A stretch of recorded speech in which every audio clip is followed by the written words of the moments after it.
আপনার কাছে কি কখনো মনে হয়েছে আপনি ভালো কিছুর জন্য যোগ্য নন? বা আপনার আশেপাশে যারা আছে তারা সবাই অনেক ভালো করছে। আপনি তেমন একটা ভালো করতে পারছেন না? এই জিনিসটাকে বলে সেলফ ডাউট।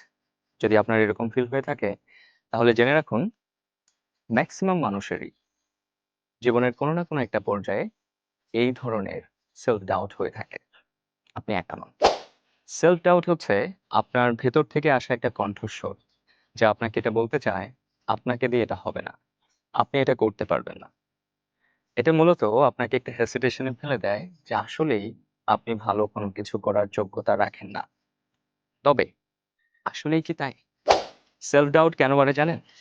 সেলফ ডাউট বাড়ে যখন আপনি আপনার মিস্টেক এর দিকে ফোকাস করেন। আপনার যে স্ট্রেংথস আছে তাকে কখনো অ্যাপ্রিশিয়েট করেন না। এবং আপনার কাছে মনে হতে থাকে যে আপনি রেডি নন। বাট বিশ্বাস করেন, পৃথিবীতে কখনোই কেউ 100% রেডি হতে পারে না। এই সেলফ ডাউট কিভাবে কাটিয়ে উঠবেন? ফার্স্ট, আপনার যে অ্যাচিভমেন্টস আছে তাকে উদযাপন করবেন। হোক সেটা ছোট কিংবা বড়। নাম্বার 2, আপনাকে কখনোই অন্য কারো সাথে তুলনা করবেন না।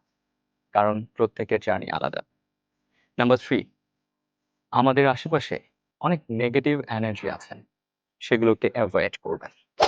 সবশেষে একটা কথা মনে রাখবেন। সেলফ ডাউট মানে আপনি উইক নন। আপনি একজন হিউম্যান, একজন মানুষ। মানুষের সেলফ ডাউট থাকে। That's it.